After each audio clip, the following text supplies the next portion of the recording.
Hammaga salom. Bu Adliya Digest.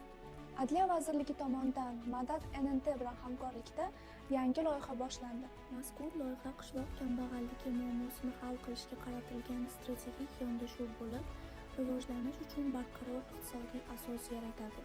Adliya vazirligida ushbu loyihaning Navkat farovonlik markazi taqdimoti bo'lib o'tdi. Unda Yevropa Ittifoqining O'zbekistondagi elchisi, Koreya Respublikasi va Latviya elchilari, Koyka direktori va uning o'rinbosari, Buyuk Britaniya elchixonasi vakili, UNDP rahbari o'rinbosari va boshqa xorijiy tashkilotlar vakillari ishtirok etishdi. 5-noyabr kuni Adliya vazirligida talabalar uchun ochiq eshiklar kuni bo'lib o'tdi.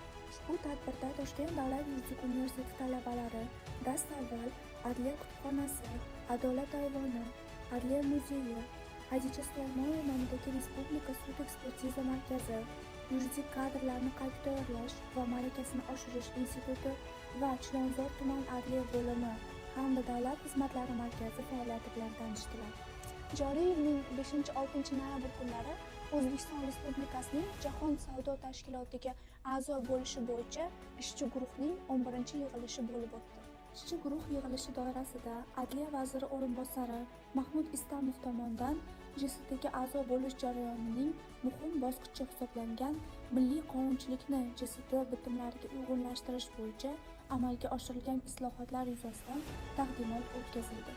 Hamda 5 va 6 noyabr kunlari Butunjahon intellektual mulk va Adliya vazirligi hamkorligida ayollar yetakchiligining o'rta va kichik biznes subyektlari uchun intellektual mulkni boshqarish klinikasi loyihasining yakuniy tadbiri bo'lib o'tdi.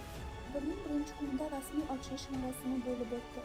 Unda Butunjahon intellektual mulk tashkiloti ekspertlari tomonidan Belarus, Qozog'iston, Qirg'iziston va O'zbekiston ayol tadbirkorlari uchun brend yaratish bo'yicha amaliy mashg'ulotlar o'tkazildi.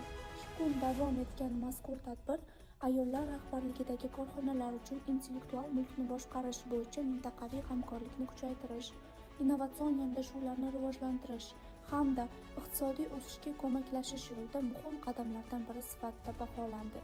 Adliya vazirligi xodimlari bilan birgalikda Toshkent davlat yuridik universitetida Adliya talabalar klubiga a'zo bo'lish istagida bo'lgan talaba yoshlar bilan suhbat tashkil etildi. Jurisprudensiya mutaxassisligi bo'yicha tahsil olayotgan talabalar uchun adliya organlari va muassasalarida tizimli ish o'rganishni yo'lga qo'yish maqsadida Adliya talabalar klubi tashkil etilganligi, klub doirasida ish o'rganishni tashkil etish, ularning huquq va majburiyatlari hamda klub a'zolarini rag'batlantirish tartibi bo'yicha batafsil tushuntirib berildi. Mamlakatimizda Yashil makon umummilliy loyihasi doirasida kuzgi ko'chat ekish ishlari qizg'in davom etmoqda. Ushbu jarayonda adliya xodimlari ham faol ishtirok etib, yashil tabiat rivojiga munosib hissa qo'shmoqdalar. Xususan, Toshkent viloyatining Ohangaron tumani hududidan ajratilgan salkam 2 gektar yer maydonida Adliya vazirligining Yashil makon bog'i tashkil etildi.